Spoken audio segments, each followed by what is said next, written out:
Hey, Billy Glisan with Powercore 360, and in today's video, I'm going to show you how to train jumping and landing mechanics so you can quickly and safely improve your vertical jump for volleyball. Hey, did you know that in volleyball, if you can improve an athlete's basic jumping and landing mechanics, they can probably improve their vertical jump 2 to 3 inches in just a few weeks? Hey, let's get into it. So let's talk about the 3 most important factors in terms of mechanics to improve your vertical jump. Number 1 is your feet. Your feet push into the ground pushes back.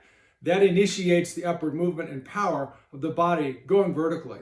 Number 2, bend the ankle, knees, and hips. When you bend the ankle, knees, and hips correctly, the jumping muscles of the legs, thighs, hips, butt, and back will stretch, they'll load.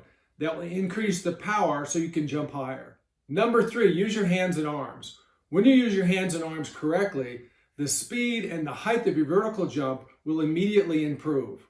Hey, let's break this down a little bit. Let me show you how to train these movements so you can jump higher.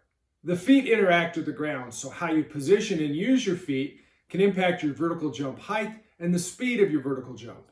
Foot placement on the ground is critical. Position your feet with your feet and toes straight ahead, not pointed out. We want your feet directly underneath your hips. We don't want them out wide outside the width of the hips, outside the shoulders, directly under the hips, so that when we bend the ankle, knees, and hips and we push our feet into the ground to jump up vertically, the forces pushing down into our feet are straight and they're driving directly up on our hips. The end result of that will be a higher, faster, quicker vertical jump.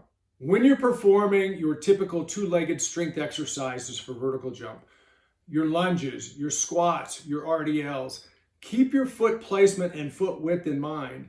It's not uncommon for a strength coach or fitness trainer to teach these exercises with their toes pointed out. That gives you a wider base of stability, does some things good for the hips. But if we're trying to improve our vertical jump height and speed, our goal in these strength exercises is not to build strength. It's to build explosive power and ultimately to improve the vertical jump. So we want our feet pointed straight ahead. We want our feet underneath the hips, no wider than the hips. All right, let's talk about bending the ankle, knees, and hips. When we bend the ankle, knees, and hips correctly, we are stretching and loading the jumping muscles. When it's done correctly, that's going to maximize strength, more importantly, power for our vertical jump height to improve immediately. Hey, if we look at squat jump mechanics here from the side view, let's add some terminology here. So the athlete goes from a standing position and they go down to where they're bending their ankle, knees, and hips. Basically, we call this a triple flexion position. Triple meaning 3, we're actually bending or flexing the ankle, knees, and hips, so it's triple flexion. When that's done correctly, basically what we're looking for is the hip and butt is going back this direction, the knees are going forward, but the ankle, knees, and hips basically are bending as this athlete does this motion, goes down into triple flexion. Now the calves, the quads, the hamstring, the glutes, the back muscles, depending on how they position their back, are all stretched. Now the athlete is going to explosively push the feet into the ground, right? Push the feet down into the ground, which is our cue to them. And essentially then what will happen is they'll go from this bent or triple flex position, and what they'll do is they'll quickly, rapidly extend their ankle, knees, and hips and spine, and basically pushing their feet down into the floor will push up and create, in this case, a squat jump, vertical jump. Now the alignment of the ankles, knees, and hips in terms of vertical jump is very important. We just talked about in the previous segment that how important it is for the toes to point straight ahead and be directly under the hip, and so hip width, right? So now what we're going to talk about is that the hips need to line up over the knees, knees over the toes, so that once the feet push into the ground, we create forces that drive up through the legs as the legs straighten, push the body straight up and down. That'll maximize vertical jump height and vertical jump speed. From the front view, let's explain a few things visually for this athlete. You can see this athlete has their feet just a little wide. In our opinion, she's a little wider than hip width apart, but still in a really good range. As she goes down into triple flexion, performs that counter movement, her hips and butt go down and back, so the ankle, knees, and hips are bending, flexing, and we're stretching and loading those muscles, the jumping muscles, the calves, the quads, the hamstrings, the glutes, and the back muscles, depending on how they use the back. Essentially now the next part of this is she's going to push her feet explosively down into the ground. She's going to drive her hips up and diagonally forward. Her hands and arms are going to come up and forward as well. She's pushing into the ground, and essentially then as she pushes down into the ground kind of pushes back. and it creates forces up through the foot, up through the lower leg, up through the upper leg, up into the hip joint, And of course, this is happening on both hips.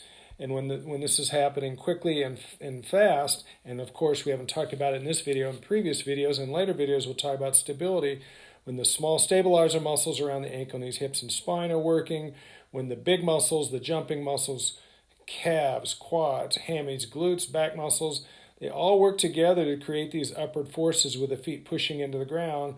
If the forces are great enough and the athlete is stable enough, the end result is going to be a quick, fast, high vertical jump. It should be noted that we're talking about jumping here a lot, but we're also saying if you do these things in terms of mechanics, the foot placement, the angles of the hips, everything we're talking about, we're also going to reduce the risk for injuries to the ankle, knees, and hips, right? So not only do we want to align them when we take off, but when we land, we want the alignment of the hips over the knees, over the feet as well. Let's talk about what we mean about the knees being placed over the feet. From the front view, we want to make sure that the knees stay over the middle of the foot. And we'll just kind of do this here, put this like this, both left and right. Once again, it's common, especially for young athletes. Well, let's do this first. Let's show this visually. As the knees bend and ankle, hips, and knees bend, we want the knees to stay over the middle of the foot. It's common, as you'll even see with this pro athlete, you'll see the knees kind of come in a little bit. You'll see a little bit of the knees heading in this direction towards each other. Let's get rid of those guys. So the knees kind of come in like that. That's common. With young athletes, this is very exaggerated. They're not very strong through the lateral hip stabilizer muscles outside of the hips. And so the knees really cave in a lot. That's a problem. It's a problem both for jumping and for landing. But this is what we're talking about, is trying to keep the knees over the middle of the foot, both for jumping and for landing. When you perform your assisted squats or your regular squats, pay attention to these same techniques, these same angles, and the alignment, right? So we still want to have our feet straight ahead. We want to have our feet hip width apart. We want to have everything aligned, hip over knees over feet. And look down, especially the knees tend to get way wide on a lot of athletes, or tend to, with a lot of younger athletes in volleyball, the knees tend to cave in. We don't want either of those. We want the knees kind of over the middle of the feet as we're squatting down, getting ready for our jump, jumping up, and as we land, same thing.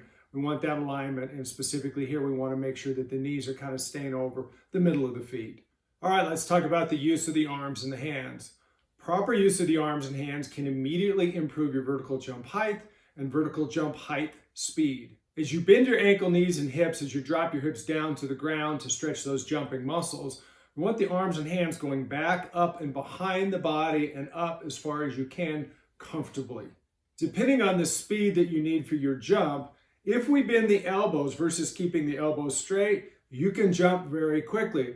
You're going to sacrifice probably your vertical jump height, but if you need to quickly jump, if you're a middle blocker and you're trying to get up really quickly after maybe you've jumped once and trying to get back up again to go touch a ball, go block a ball, then sometimes we'll train an athlete to keep their elbows bent, because a bent arm is faster and the legs are going to respond and the hips are going to respond to fast arms. If your arms are moving fast with a bent elbow, they're going to load and extend straight to help you get up off the ground faster, higher, and quicker, right?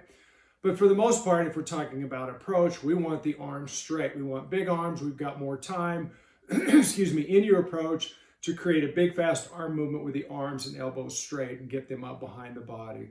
So on an approach, we're going to go big arms, straight elbow, fast, high arms up behind you. On a quicker jump, maybe like a block jump, elbows are going to stay bent and we're going to drive them quickly, fast. Let's look at the use of the arms here in this squat jump. And this squat jump is performed by essentially a volleyball athlete, and it's almost like she's playing on the front row on the net and getting ready to block. She's down, ankle, knees, and hips are flexed. Here's the counter movement. Watch the arms go up and behind the body. On an approach, we'd like those arms to be straight so there'd be no bend in the elbow. But in this case, there is a bend, and that's like what we talked about, is there's going to be a bend at the elbow. If she's trying to get up quick and fast, not a full squat jump, but a quick jump to go up and block with her hands, that's really what she's working on here. She drives her hands up and arms behind her, and then quickly she's driving her hands up and forward, the bend in the elbow, pushing into the ground, ankle, knees, and hips are extending, and she's driving up quickly, explosively into this vertical jump blocking position. When I watch young athletes run, warm up, do their high knees, do butt kickers, and try to jump, so many times I see them and they're not moving their arms whatsoever. understand this. Now that we're telling you that fast movement of the arms makes through the nervous system, makes your legs and hips move faster, you got to use your arms and you got to move them fast in your warm-up, in your jumping activities, in your hitting activities. Fast arms means fast jump, higher jump. So if you want to jump higher and faster and land safer, make sure you train and use these movement mechanics in your jumping and landing. Hey, thanks for watching the video. If you liked the video, give us a thumbs up down below. If you'd like to see more videos like this, hit the subscribe button. If you need further information about our equipment, our clinics, our master classes, or anything else about Powercore 360, go to powercore360.com.